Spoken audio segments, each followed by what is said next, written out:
Israel വിരുദ്ധ പ്രവർത്തനം നടത്തിയ കോർണൽ യൂണിവേഴ്സിറ്റി വിദ്യാർത്ഥി കീഴടങ്ങണമെന്ന് അമേരിക്കൻ ഇമിഗ്രേഷൻ ആൻഡ് കസ്റ്റംസ് എൻഫോഴ്സ്മെന്റിന്റെ മുൻപാകെ കീഴടങ്ങാനാണ് നിർദ്ദേശം.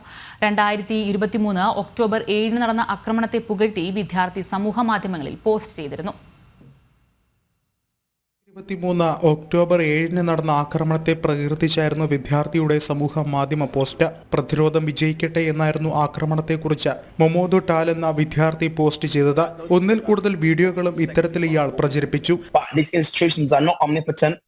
They can crumble. Rome fell as well, and so will Israel. Stand in solidarity for me with Palestinian resistance. ന്യൂയോർക്കിലെ പ്രശസ്തമായ Cornell സർവകലാശാലയിലെ വിദ്യാർത്ഥിയാണ് ഇയാൾ. ബ്രിട്ടീഷ് പൗരനായ വിദ്യാർത്ഥിയെ ഉടൻ നാട് കടത്തിക്കുമെന്നാണ് സൂചന. ഇമിഗ്രേഷൻ ആൻഡ് കസ്റ്റംസ് എൻഫോഴ്സ്മെന്റിന് മുൻപാകെ ഹാജരാകാനാണ് ഇയാൾക്ക് അമേരിക്ക നിർദ്ദേശം നൽകിയിട്ടുള്ളത്. നേരത്തെ കൊളംബിയ സർവകലാശാലയിലും ഇത്തരത്തിൽ പ്രചരണം നടത്തിയ വിദ്യാർത്ഥികൾക്കെതിരെ നടപടി സ്വീകരിച്ചിരുന്നു. ഭാരതത്തിൽ നിന്നുള്ള വിദ്യാർത്ഥി ഉൾപ്പെടെ നടപടിക്ക് വിധേയമാവുകയും ചെയ്തു. സർവകലാശാലകളിൽ നടക്കുന്ന ഇസ്രായേൽ വിരുദ്ധ പ്രകടനങ്ങൾ അംഗീകരിക്കാനാവില്ലെന്ന നിലപാടിൽ ഉറച്ചു നിൽക്കുകയാണ് ട്രംപ് ഭരണകൂടം. ഇന്റർനാഷണൽ ഡെസ്ക്, ജനം.